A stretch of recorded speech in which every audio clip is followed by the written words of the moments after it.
Okay, we're going to begin. Tonight's topic I called Forbidden Fruits.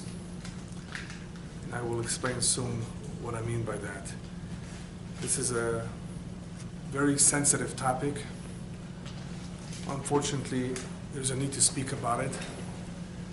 And I hesitated if I should give a whole lecture about this, since it's not easy for many people to hear what the Torah has to say about it, what tradition has to say.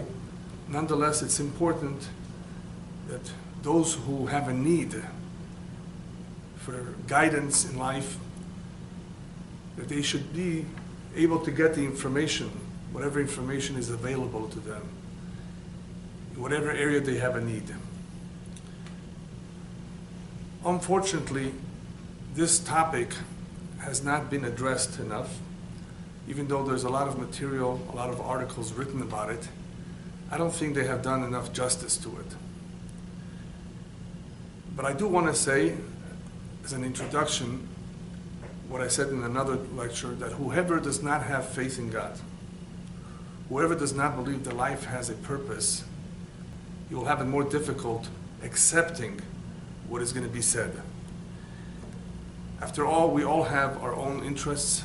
We have desires, we have things that we like, that we enjoy, and that which is against that which we want. If there's something out there that deprives us of something that we believe brings us pleasure, then we will oppose it naturally. So it definitely will make a difference if someone believes in God and understands the meaning of life, whether he can go along with what I'm going to say, whether it will make any sense to him. I want to make it clear that my whole intention in talking about this topic is pure. It is out of love and concern to all those that may need help in this particular area. It is a very relevant topic, and all that I have to say comes from sensitivity and some understanding of what this is all about. So, have you guessed what this is about? It has to do with deviant sexual behavior, with an emphasis or a greater focus on homosexuality.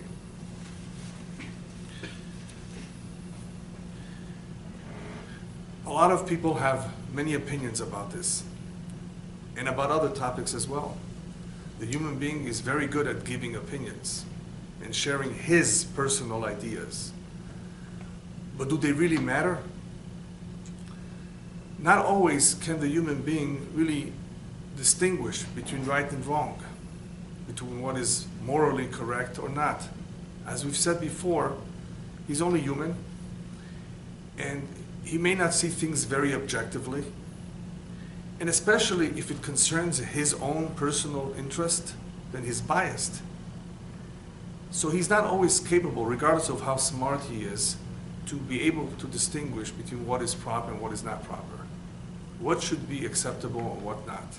Even though we did say that human beings, as a result of the neshama, of the soul that they have in them, they know certain basics. Certain basics, yes. But when there's a conflict with what they want, with what they feel, it becomes more difficult. It becomes a little bit blurry. And we don't really know, always with certainty, what is correct and what is not, unless there's a divine law, unless God told us. Otherwise, there's so many opinions about everything.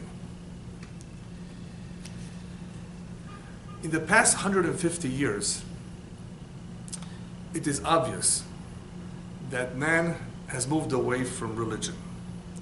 Man has moved away from certain traditional values. And this can be seen in many countries in the world, especially in Western society.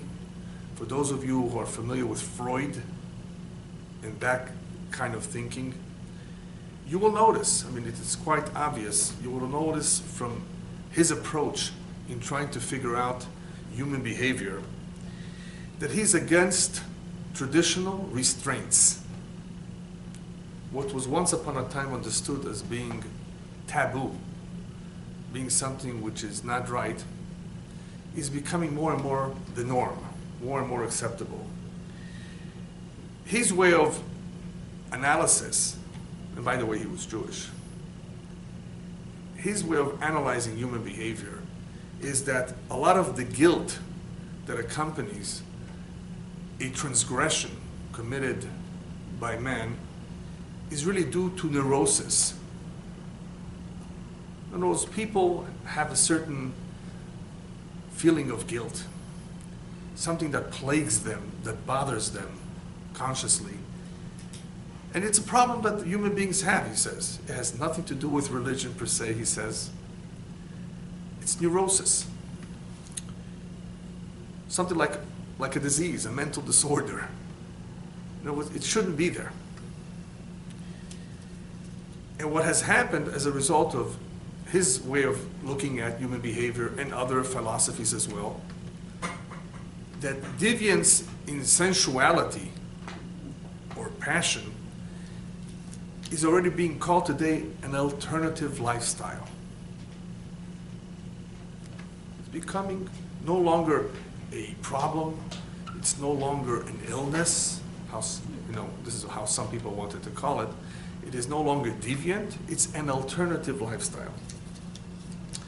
What about morality? They consider this morally legitimate and socially acceptable. In other words, they don't see anything wrong with it today. What does the Torah have to say about this? When I say Torah, I also include the other monotheistic religions, which are, for the most part, based on similar Torah values concerning certain areas, that is, of life. And pretty much they see this as an abomination. What is an abomination? Abomination means that this is repulsive. This is aberrant behavior. This is not the norm. This is not natural. Why is it not natural? Because you can tell men and women were designed to reproduce. Can't you see? So this is the basic explanation given. But this really is so insufficient to help alleviate the problem that some people are really having. There are individuals who are struggling with it. There are individuals who feel uncomfortable about it. There are various levels and shades of homosexuality. And I'm not going to go into all the details of it. It's not necessary, because what we want to talk about is what's the right approach. Even though I will cover a little bit where it comes from. But it's not important that we focus too much on why it happens. It's more important that we deal with how to go about it properly and realize that it is correctable. It's not something that you're stuck with, even though it's difficult. It is possible to correct. And I intentionally use the word correct and not to cure, because it's not an illness. I want to make that clear, that even though some people feel that this is an illness, it's not.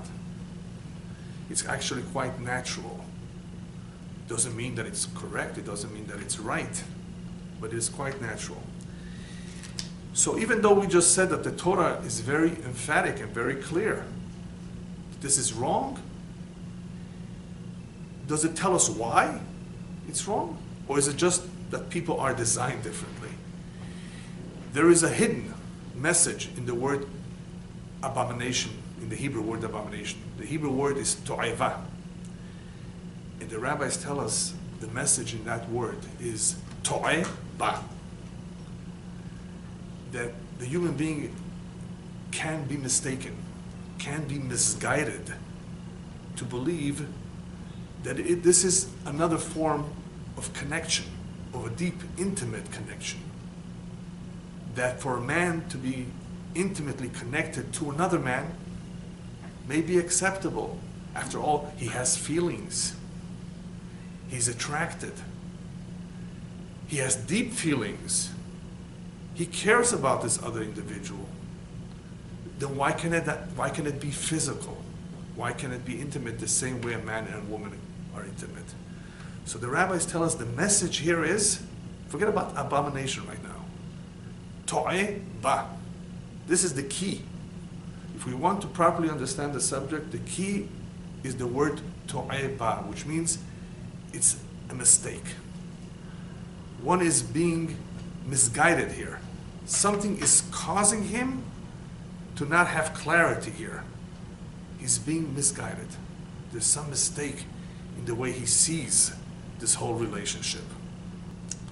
Okay, but isn't there love?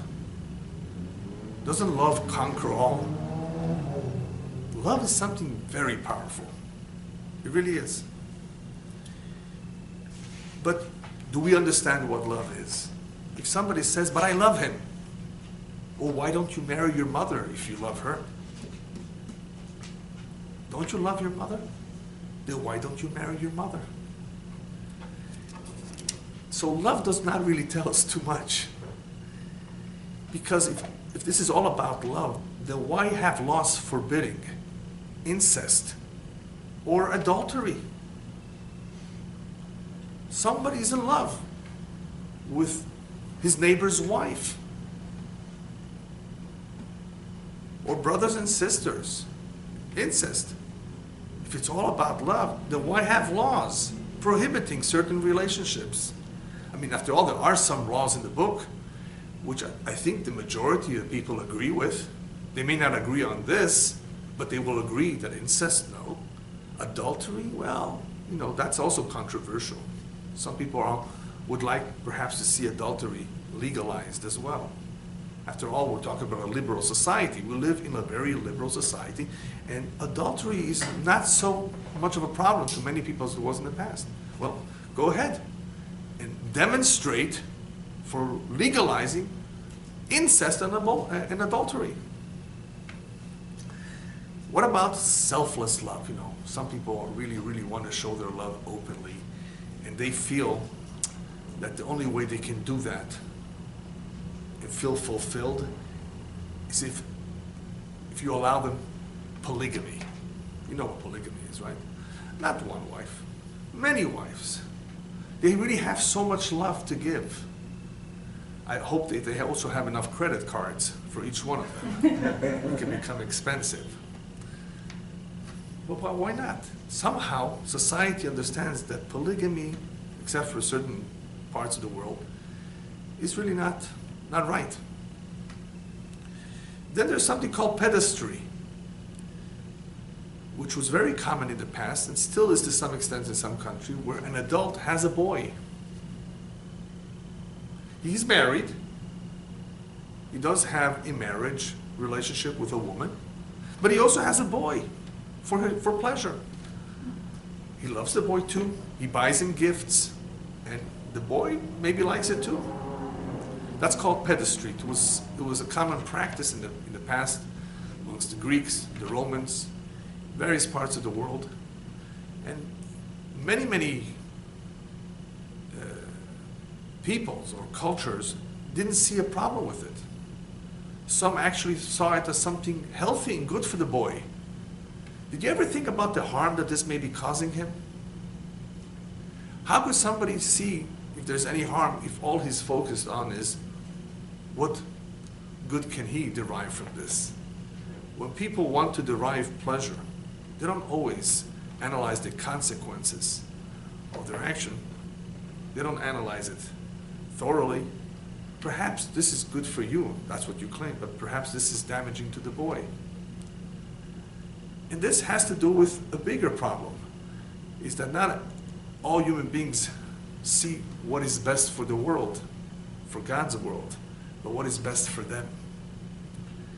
And since that's the way many people focus on what brings them pleasure and what benefits them, they don't see the bigger picture. But wait a minute, isn't that repressive? This is a repressive law to not allow two men to decide on their own if the two are consenting after all. They're adults. Isn't that repressive if we made a law? For those who make that claim, they seem to forget that all laws are repressive. We need laws, and laws limit. They can be repressive. And if you legalize just about every one of these things that are forbidden, at least at this time on, what's going to be left that is sinful? What's going to be left that is immoral? Sooner or later, they're going to legalize everything. In other words, there's nothing sinful, nothing that's immoral. Comes along the Torah. Torah is very well aware of human nature. And human nature is such that we all have certain immoral proclivities, as it's called in fancy English. For those who don't understand the word proclivity, a certain inclination. A certain inclination to do that which we have an impulse to do it. We didn't think too much about it, but there's an impulse there. There's an instinct there. And deep down, it could be wrong, but we have an impulse to do it anyway. And the Torah recognizes that these impulses exist. And it gave us mitzvot, commandments, to change those impulses. How? By channeling them properly, by sanctifying them, by elevating them. And that is why you will find that in the Torah there's an emphasis of kedoshim tiyu, which is this week's parasha, the portion that we read. Be holy. Holy? What's that? Because part of us is animal. And we do have certain proclivities that are more animalistic. That's okay. I'm going to explain why we have them soon. But there's a way to deal with them. Elevate them. Channel them properly. Be holy. By fulfilling the commandments, you will become holy. The mitzvot are therefore very important because they enable us to control ourselves. I want to make it clear that even though an intimate relationship between a man and another man, or a woman and another woman, seems to be unacceptable, and the Torah says very clearly that this is an abomination, it is still possible for a man to have an altruistic or platonic relationship with another man. That is pure, deep love, without intimacy. You really care about someone? The Torah says, "Ve'afta l'reacha kamocha." Love your fellow as much as you love yourself. Now, what does that mean? Could I really love somebody like I love myself? No. What it really means is whatever you don't want him to do to you, don't do unto him. In other words, care about him. Be as concerned about his welfare as you are about yours. You would want people to visit you if you're sick. Visit him if he's sick. If he's in need, help him. Just like you would want people to help you. Then be that way with others. Love another human being. Form a very deep bond with another human being. Besides one's wife, husband and wife, that is another idea. The rabbis tell us in the ethics of our fathers, in Pirkei Avot, acquire a friend where you can be close to, where you can share your thoughts with, your private thoughts with. A good friend, a close friend, will tell you off, will rebuke you if you are wrong. And there's a chance that you may listen to him faster than you will listen to 1,000 speeches of a rabbi who doesn't know you on that personal level, who's not as close to you. So developing a very strong, healthy bond with a friend is actually healthy. It's actually good. It's advisable, but not physical. Physical, to'eba. You're making a mistake if you're taking this to the level of physicality, to intimacy. People forget that expressions of love don't have to be physical. If you love someone, you'll write them a beautiful birthday card. You can do so much for another person to show your love for them. It doesn't have to be physical. So where does the problem begin? The problem begins with the complexities of man's sexuality. This sexuality, if it's not tamed properly, can lead to something called zoophilia, or bestiality, which the Torah speaks about too. Be careful not to copy and not to do what your neighbors, in other words, what the other cultures and civilizations around you have done. The Torah is speaking to the Jewish people. And what's that? Well, there's all kinds of practices that they were engaged in that is so impure, that is so wrong, that is so destructive. One of them is bestiality. It was being physical with animals. And you say, what? Is this really happening today? It's happening today too. Especially in areas where people live in close proximity to animals. All over the world. This has always been the case. Not so many, but it exists. So if this sexuality is not tamed properly, it could lead to that. Now, if the Torah would think that the human being is safe, in other words, most human beings, they won't even think of it, they won't even attempt it, then it wouldn't forbid it. If the Torah is forbidding something, it's because it recognizes that every human being is capable of succumbing to this. Otherwise, why forbid something? Who thinks about this? Who even wants this? Human nature is usually, I mean, if it's well directed, properly directed, is to want, hopefully, the proper things, the normal things. Yes, usually, but not always.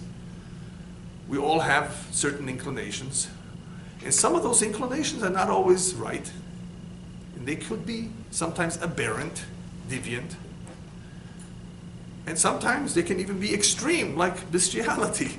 So the Torah has to forbid this because the human being, regardless of his background and his religion, his beliefs and faith, is capable of doing something like that.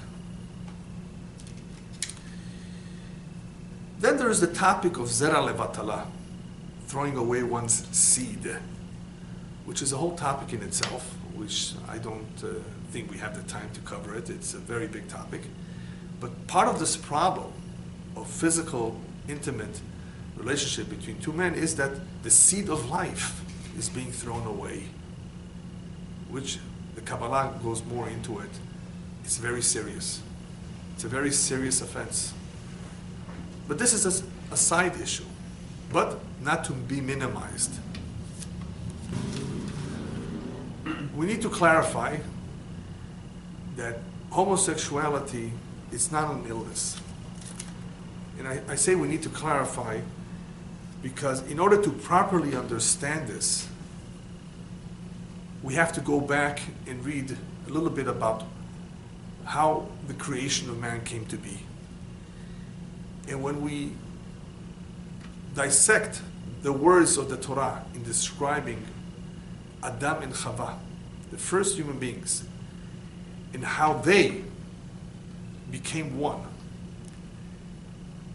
we will understand that intimacy is much more than just about physical love. Intimacy ultimately has a goal.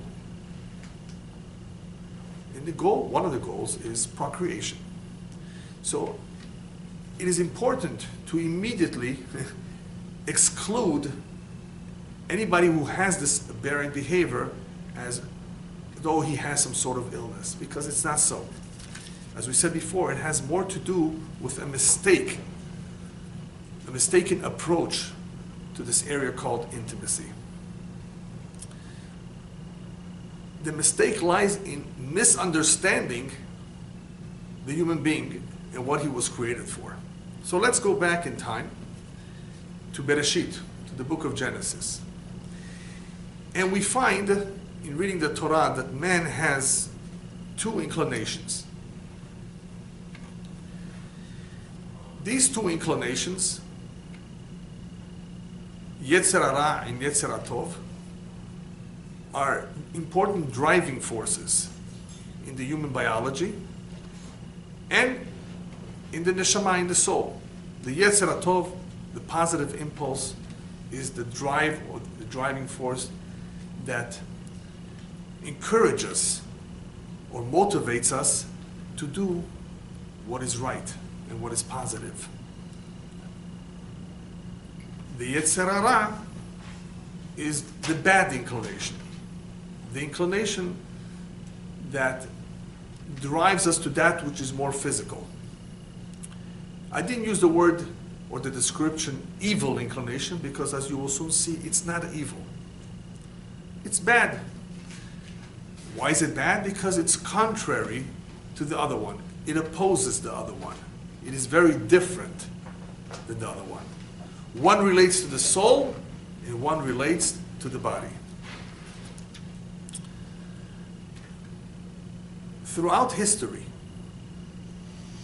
it has become, it's quite obvious if you read history books that human beings had inclinations towards women and towards men. This is not something new. And there are some who had inclinations to the two of them. So, was it always an illness? No.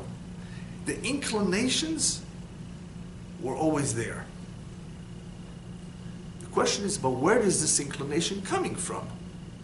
That's the big question. Is it from the good inclination or from the bad inclination? It's not an illness. It's an inclination, but we need to know where it's coming from. You remember the story with Adam and Chava that they ate from the tree that they were not supposed to eat, from the fruit?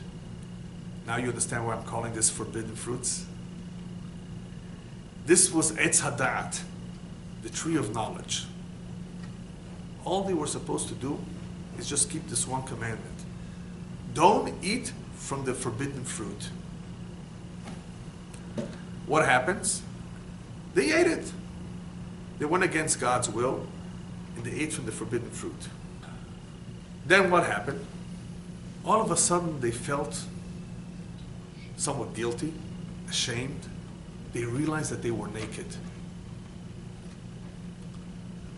What do you mean? They just realized now? Didn't they know that before? They just realized something that they didn't know before? Yes, before they ate from the tree of knowledge, they were so pure. Their purity was such that to be able to tell wrong from right was almost automatic. They didn't have to think too much about it. They were so pure.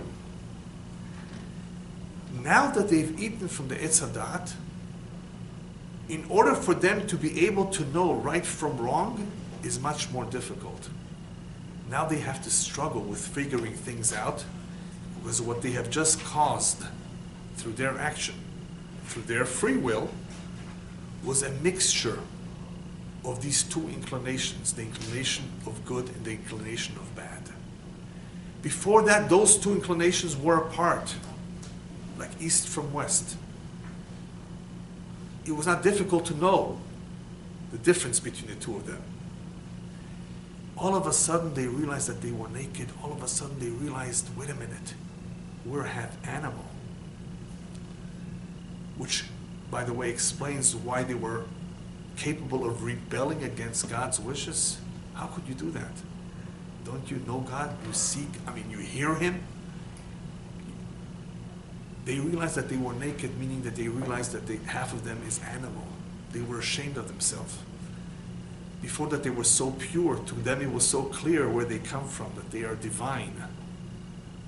And now, to make matters worse, through eating that forbidden fruit from the tree of knowledge, they've caused a short circuit, if you want to call it that, by touching two wires, by taking the good inclination and the bad inclination and mixing it.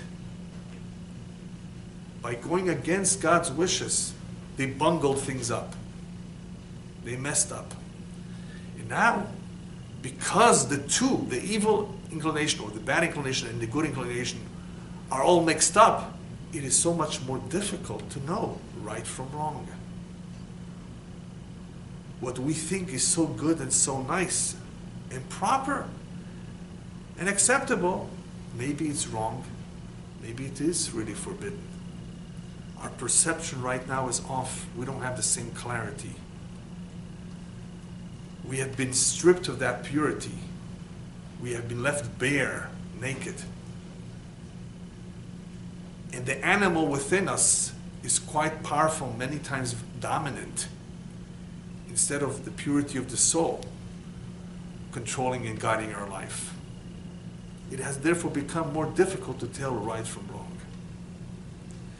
But this bad inclination, is it really bad? No. Because when God says after He created the world, Kitov, this is good. After everything He made, this is good. He meant even the bad inclination is good. Why? Because we need it. We need to eat. We need to procreate. We need that which is physical. We are human beings. We are a soul in a physical body. The physical body has wants, has desires. And those desires are necessary. If you would not eat, you die from hunger. So we have those instincts there in place in order to assure our survival. But it is important to be able to differentiate between the two.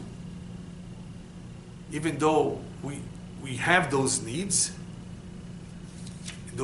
are definitely in order to assure our survival, we must recognize the difference between the needs of the body and the needs of the soul, and not confuse the two. Many mistakes in life happen as a result of mixing the two. What some people perceive as good may really be bad, and what some people perceive as bad may not be so bad after all. We need to have clarity as to what is acceptable and what is not. Where is it coming from? What helps us with that are the mitzvot. The mitzvot that we receive in the Torah help us be able to figure out, wait a minute, this impulse, this drive, this interest that I have, where is it coming from? From this camp or from that camp? Is it friend or foe? We don't always know. The mitzvot help us in being able to sort these things out. In order to better understand, however, intimacy, we need to go back to Adam and Chava, where it says that when they were intimate, the verb vayeda Adam et ishto is used. Vayeda means, and he knew her. Vayeda, that sounds familiar. Vayeda, to know. We just spoke about the Etz HaDa'at. Da'at is knowledge. Vayeda means to know. I wonder if there's any connection between knowing her and that knowledge, the tree of knowledge. It's the same word, Da'at. And the Kabbalah explains, yes, there definitely is a connection, because Da'at is the highest form of knowledge. You have Chokhmah, Binah, Vada'at. Chokhmah is wisdom. It's just plain raw knowledge. Binah is understanding. Da'at is the highest form of knowledge because it's internalized. It's that which we've studied, that which we've learned, that we have adopted. We've internalized it. We've made it part of ourselves. We have implemented it in our life. So when Adam knew his wife, what does it mean? He knew? They became one. The whole idea of intimacy between a man and a woman is to become one.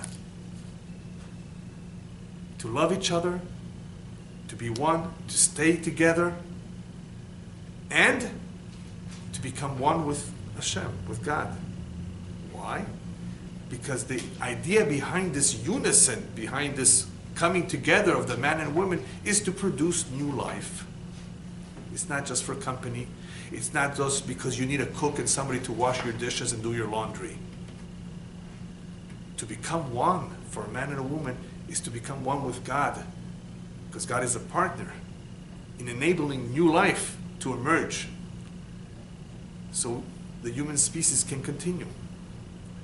So Vayeda Adam et Ishto, he knew her, he became one with her. And if you become one with your partner for the real reasons, you're becoming one with God. And what is the real reason? To bring about new life. Obviously, when husband and wife get married, they are also there for each other emotionally. Kabbalah explains that the male gives and the female receives. So there's a need here for a physical interaction, not only in producing a child, but in the act of giving and receiving. That's the act of kindness. Rabbis tell us, Olam Chesed Yibaneh, the whole world stands on kindness, on the act of kindness. Where does kindness begin? You remember the famous saying, charity begins at home? Well, there are many people who are kind to others outside of their home, but in their home they're not so kind to their partner. True kindness begins at home, where a husband gives to his wife, and the wife gives to the husband, of course. They're intended to both give to each other, to complement each other. They both need each other. Man cannot be on his own. Man cannot be by himself. But it's not only about procreation. It is about an exchange of roles, perhaps you could say, or perhaps exchange is not a right word, but the sharing of roles in a home, where the man is in charge of certain things, the woman is in charge of other things, and as a unit, the two are able to grow together and become one. But what we see here is the concept of giving and receiving, whereas the male is the one that gives and the female is the one that receives. So physically, there is a need for giving and receiving, the gift of life. That's the way it happens. So even though we said before, you can have a loving relationship without physical connection, with a man and a woman, you need a physical connection because of the giving and receiving of the human life. But emotionally, in caring about each other, you don't need physicality for that. But that needs to be there as well. That needs to exist. The man and woman connection is about many, many things. It's not just about physical connection. But now we need to talk a little bit more about the Kabbalah. The Kabbalah gets a little bit deeper into what really is going on between the husband and wife when they're having a child.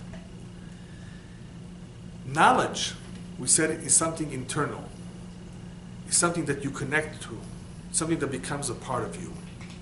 Well, one's thoughts are a part of us too, the machshavot. One of the reasons that the intimate act in Hebrew, in biblical Hebrew at least, is called yedi'ah, is because the father and mother transmit through their thoughts a certain influence to the child. Through their behavior, through their thoughts, if they're pure or not pure, somehow they transmit something to the child that is about to be born. And how he ends up being and how he ends up behaving has a little bit to do with what went on during the time that the husband and wife were together. The human being, as we said before, has free will. And it is through his will, through his free will, that he sometimes makes mistakes and that he confuses or he messes up or he mixes up between right and wrong. And since he mixes up between right and wrong, he causes tremendous amount of damage that he's sometimes not even aware of. Having wrong thoughts, having an impure thought, we may think as something that is so trivial, something that doesn't do any damage, but it does. How can my thoughts do damage? I didn't act upon them.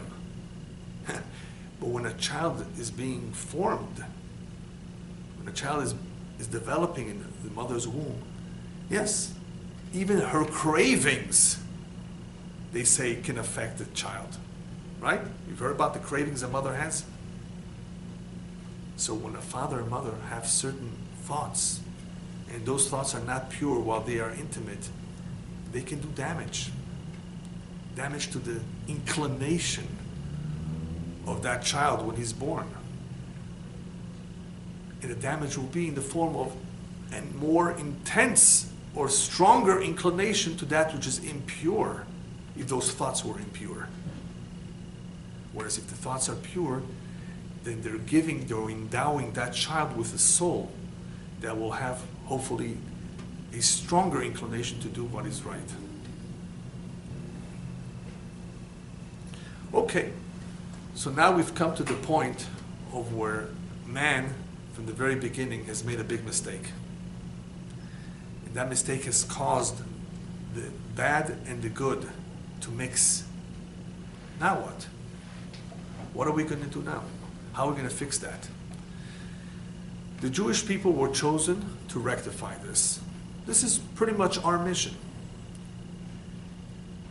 The mission is a lot broader than what I just said, but part of that mission involves rectifying the original Chet Adam HaRishon, the original sin, the primordial sin. How are we going to rectify this terrible mixture that abounds in the world? Through the mitzvot. Hashem says, don't worry, I'll help you. I'm going to give you a map. I'm going to give you the guide. I'm going to give you a manual of instructions. And you'll figure out how to repair. Just follow. How many people today, when they buy an appliance, read the manual of instructions? They just try to figure it out on their own. They're pressing buttons and they hope it will work. Life is complex. We want to succeed. We want to do the right things. Hopefully, the creator of life would have given us a manual of instructions. Otherwise, how does he expect us to figure things out on our own? So our conscience does tell us some things. But sometimes it becomes difficult to figure out, we said before, because good and bad are mixed. Things are not so clear. They're blurry. Hashem tells the Jewish people, you want this job? 613 commandments, 613 instructions. But if you follow them, you will be able to make order here. You will be able to separate right from wrong, good and bad. And that which is bad, hopefully you will learn how to elevate it and sanctify it and channel it properly. How do you do that? When you eat to be healthy so that you can serve God, so that you can live a normal, purposeful life. Don't eat just because you want to indulge yourself. That's not eating for the right reasons. You can take that which is physical and elevate it, and make it holy. Channel it properly. How? Follow the mitzvot. The mitzvot will guide you. They will teach you right from wrong. Take the physical relationship between husband and wife, intimacy. Yes, people want it. Yes, but do it for the right reasons. And you will elevate it. Have the right thoughts, and your children will be pure as well. Oh, we never heard about this. You see what I mean? Unfortunately, there's so many ideas here that are just not known. Not known. And it's a shame. There's so much that we can gain from realizing that we as human beings have impulses that are completely natural. It's not an illness, but it's perhaps misguided. Perhaps we're mistaken in our approach on how to use a certain impulse. Perhaps we're confused.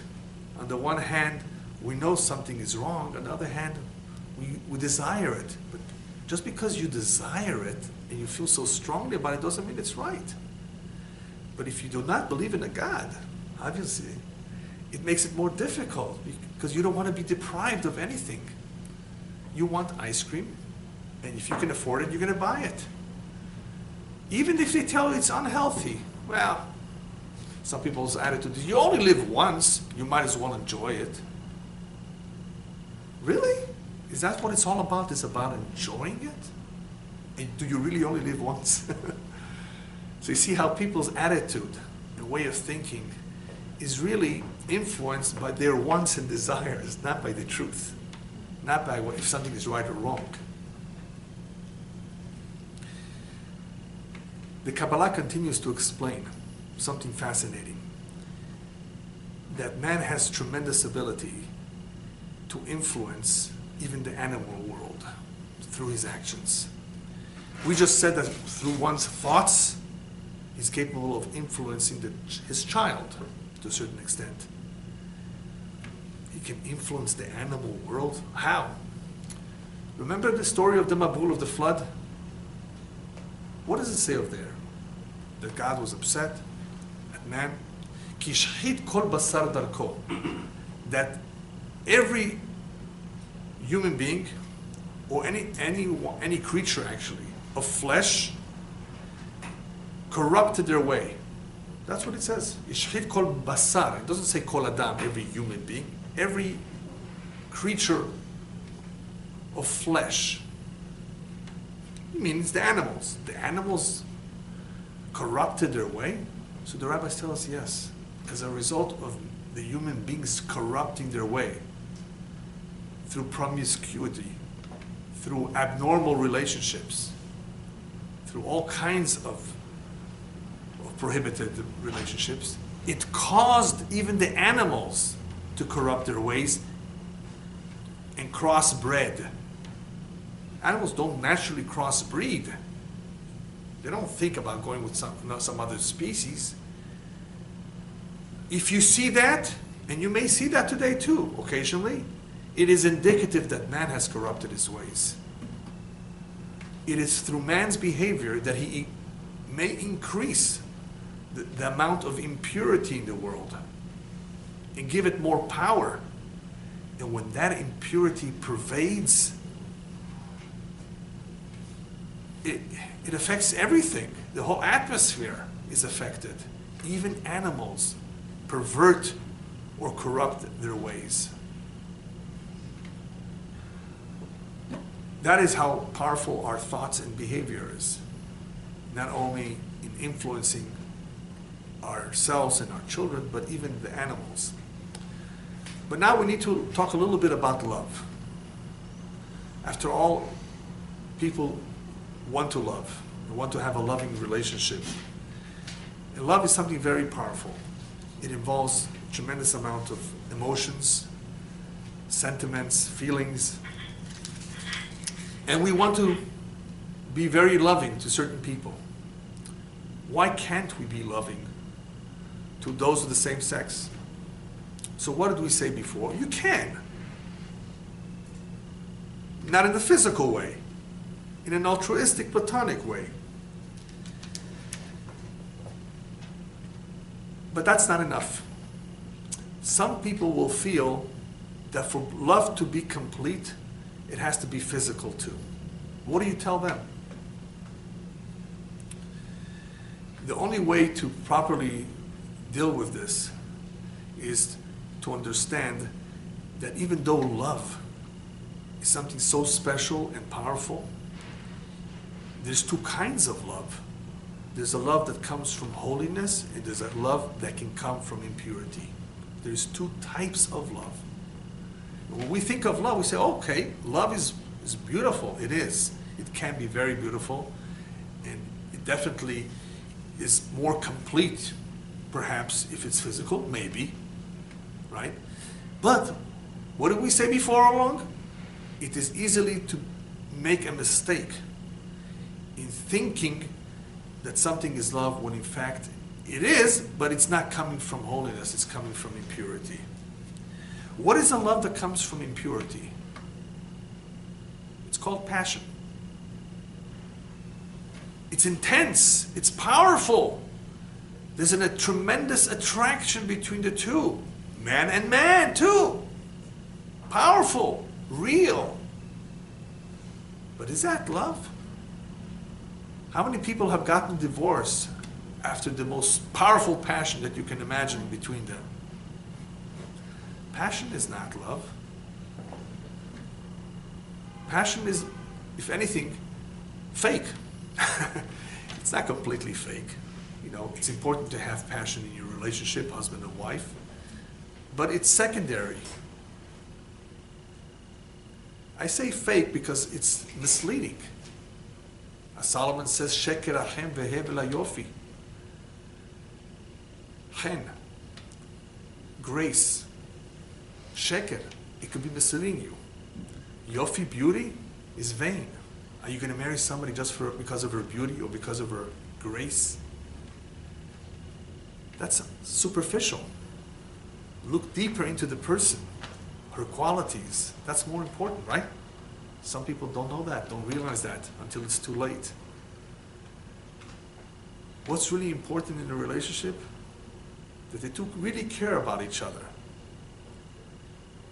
And if it's physical that is bringing them together, then that could be coming from the tum'ah, not from the kedusha. If the physicality is so important, that could be coming from an impure source, not from holiness. Because holiness does not necessarily emphasize the physicality. Not that you don't need it. You need it between a husband and wife. There needs to be good chemistry and a physical connection. But that's not the more important one. So if the physicality is being emphasized so much, that perhaps it's coming from the koach hatumah, from the impure forces, the impure camp. The holy camp will not allow for something like that to happen between a man and another man, because it's misguided. Altruistic, platonic, yes. It could be a very strong relationship. David and Yonatan, the best example. They had a beautiful relationship. And some want to say that it was one of those kinds of relationships that should not happen. You know, it was an unnatural relationship. It's not true. It was a completely natural relationship where the two of them invested in each other. If two men invest and make an effort and care about each other, they can have a lasting relationship, an enduring relationship. Altruism, that's what it's all about, is to really care for another human being, even if he's many years younger than you. Makes no difference. People can have a beautiful relationship that is not physical. And that is why when people have a tremendous physical attraction, it could lead them easily to prostitution. Because it's a desire, it's a natural desire, natural instinct that is there, but it's being misguided and it's not being used properly. That power, that physical power that is there, that needs to be there. But why are you using it there? Get married. Have a loving relationship with the right person. Don't misuse that power, that God-given power, that God-given natural instinct in a wrong way, in an unholy way. But it's love.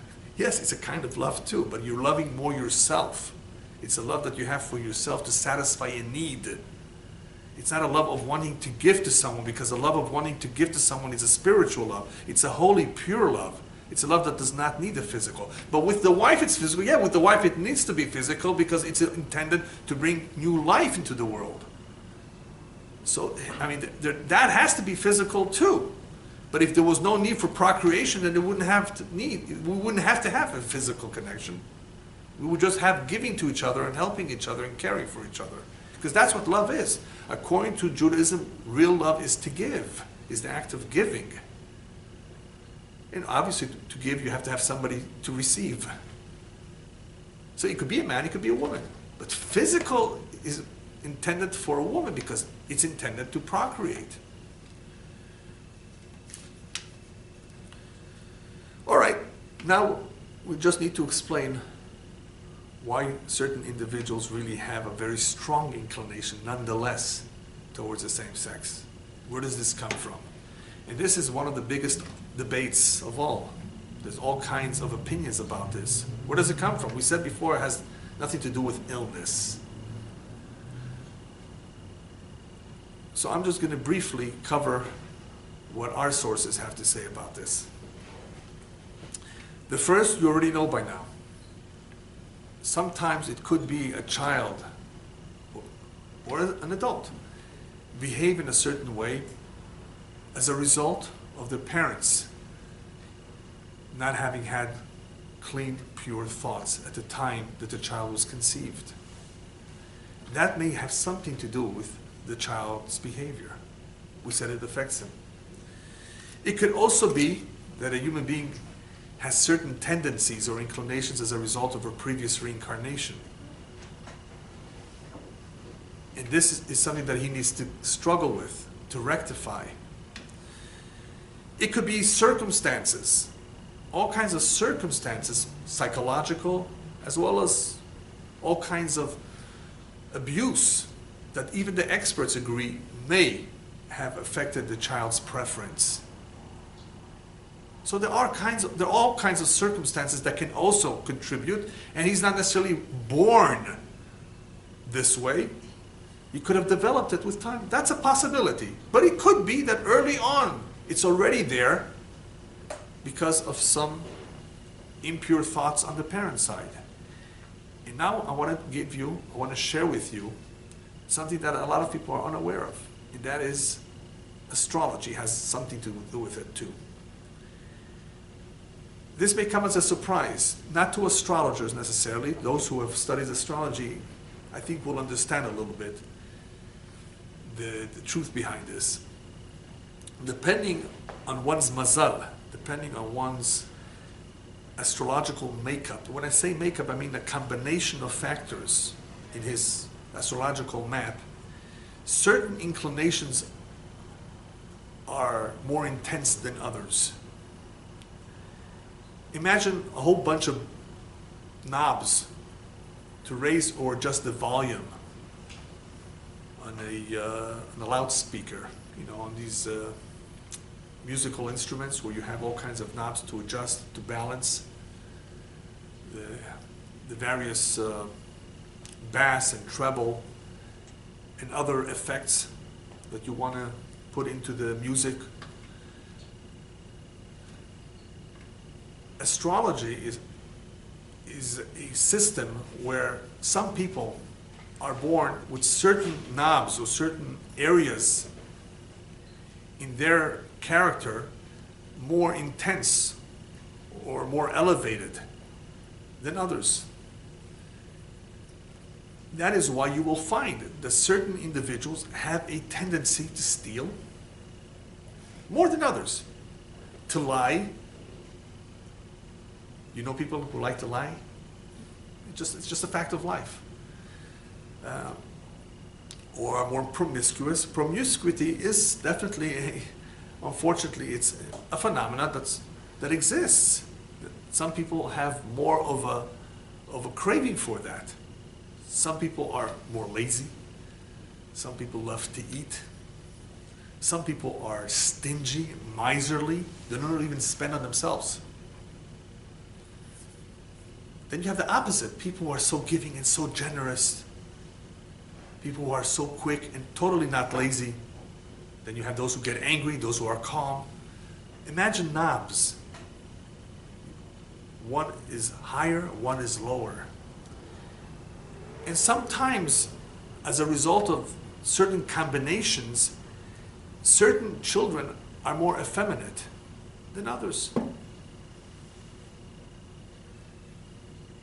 And this is just something that they need to deal with. What all of these have in common, regardless of the cause, which is not that important really, what they all have in common, which is what we really need to focus on, they are all a nisayon. They're all a challenge. Judaism views hardships of all kind, and this is one of them, as a challenge. We're given free will to make choices. And we can choose whether we succumb to them, we go with the flow, or we conquer them and control them and elevate them and sanctify them. That's up to us. But the fact that they're there is something that we can't run away from. They can be there for all kinds of reasons, many perhaps that we don't even know. I just gave you a few. Maybe there's even more. There's other reasons. But let's not forget, it is a challenge. What about those whose mazal is to be poor? Financially, they're having a difficult time. They're struggling. What about those whose partner is not a rational person? They're married to them. Should they just divorce them, or should they try to help them? It's a challenge. We all have challenges. The fact that right and wrong, good and bad, are all mixed today is the biggest challenge of mankind.